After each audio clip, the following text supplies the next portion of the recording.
Olá, senhoras e senhores, sejam bem-vindos a mais uma aula de Física. Na aula de hoje, nós vamos resolver a sua atividade número 13, a respeito de composição de movimentos. Então, sem mais delongas, vamos lá, vamos começar. Seja um rio sem curvas e de escoamento sereno sem turbulências, de largura igual a L, considere o escoamento representado por vetores velocidades paralelo às margens, em que cresce uniformemente com a distância da margem, atingindo o valor máximo, Vmax, no meio do rio.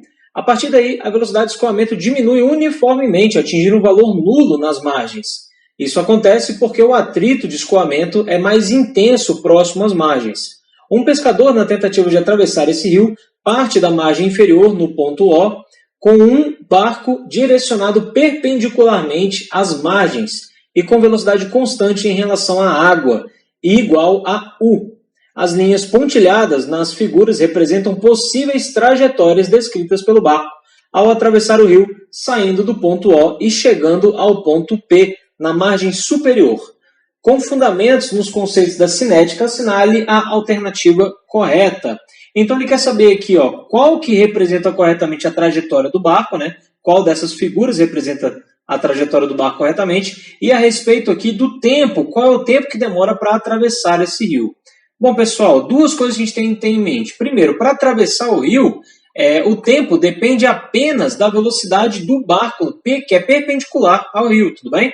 Não depende da velocidade da correnteza. Sendo assim, substituindo com as incógnitas aqui que ele deu para a gente, o tempo seria igual ao espaço percorrido pelo barco divididos pela velocidade. Substituindo nas incógnitas que ele deu, o espaço percorrido é L, divididos pela velocidade do barco, que é igual a U, L sobre U.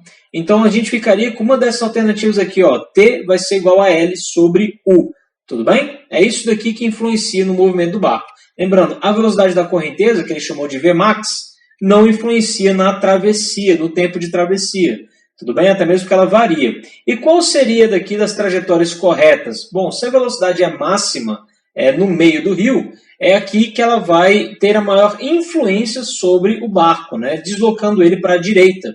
Então, quanto maior a velocidade da água, maior vai ser esse deslocamento do barco para a direita. Então, a alternativa correta seria a figura B, essa daqui que representa melhor a trajetória. Uma vez que a velocidade nas beiradas diminui, né, a velocidade da correnteza diminui, então a gente consegue ver que o deslocamento é quase que perpendicular.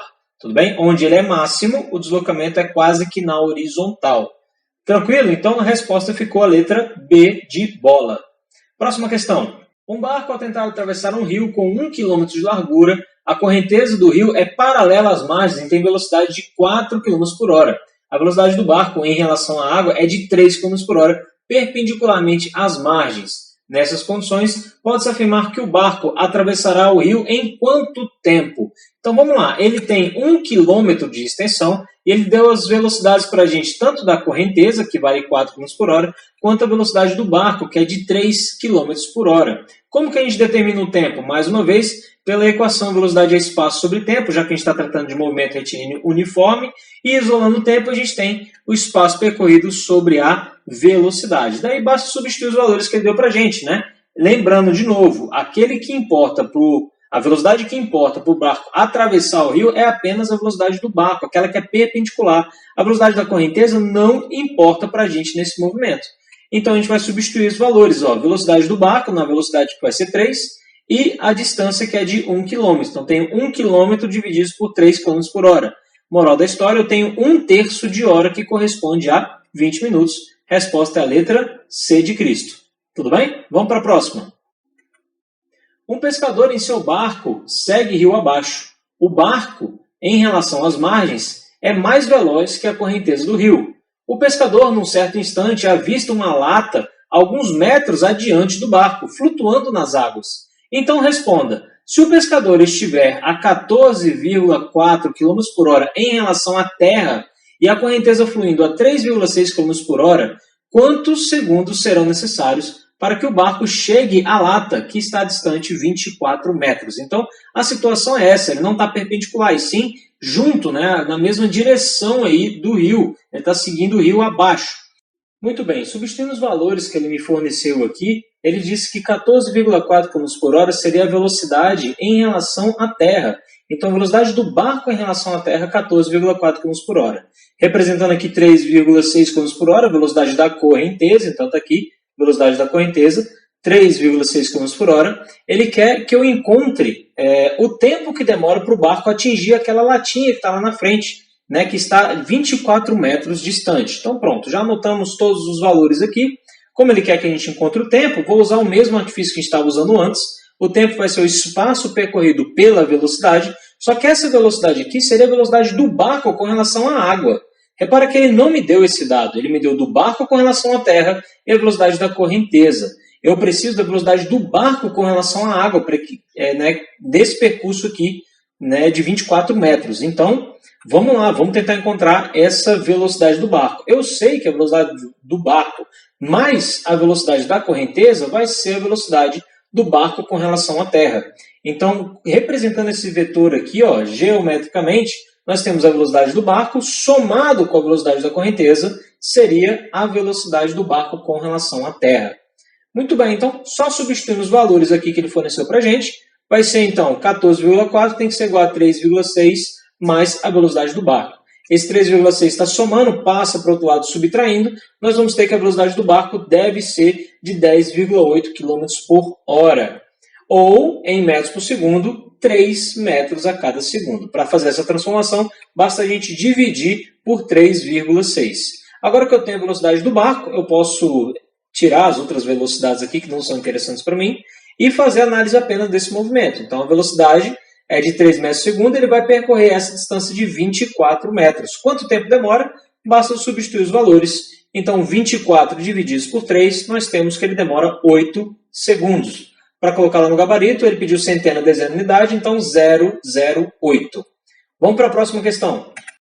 EP5. Uma abelha voando em linha reta horizontal parte de sua colmeia para uma flor que dista 15 metros dela e retorna sem interromper o voo, pela mesma trajetória. Um vento sopra a 0,5 metros por segundo da colmeia para a flor com mesma direção e mesmo sentido. A abelha mantém em relação ao ar uma velocidade constante de 1 metro por segundo. Então, calcule o tempo gasto no percurso de ida e volta. Então, o que a gente tem que ter em mente? Que na ida o vento está a favor e na volta o vento está contra a abelha. Então, com o vento a favor, nós temos aqui que a abelha voa, né, a velocidade da abelha de 1 metro por segundo e a velocidade do vento é de 0,5 metros por segundo. Então, nós vamos ter a soma aqui desses dois vetores, velocidade, tendo então a velocidade resultante, que vai dar o somatório, a soma algébrica, né?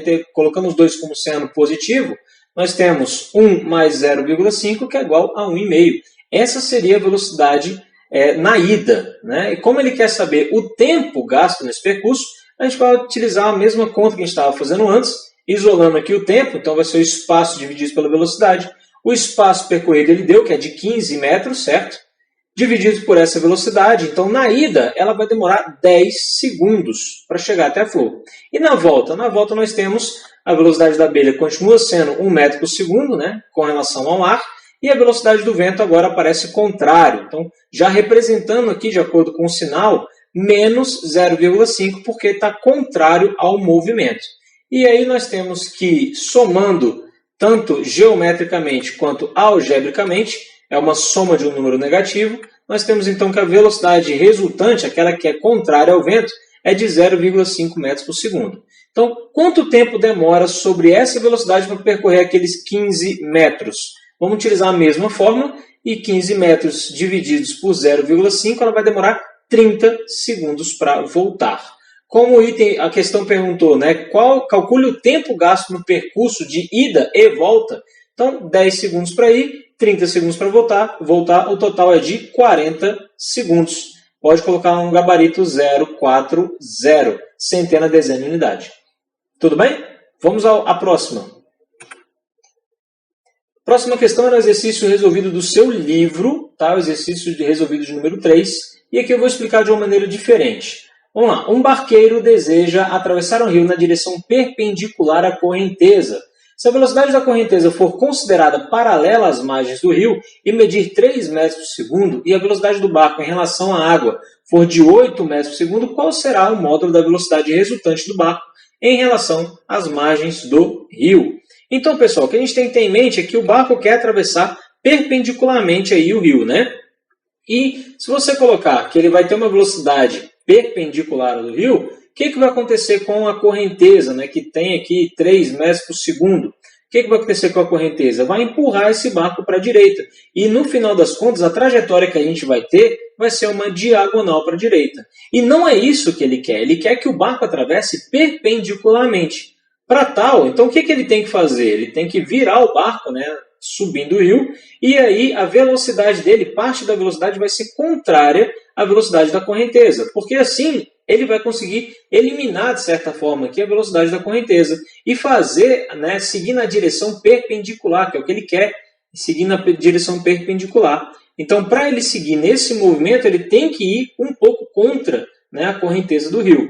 Você pode notar que se eu fizer o somatório dessas duas velocidades, eu vou ter um vetor resultante BY.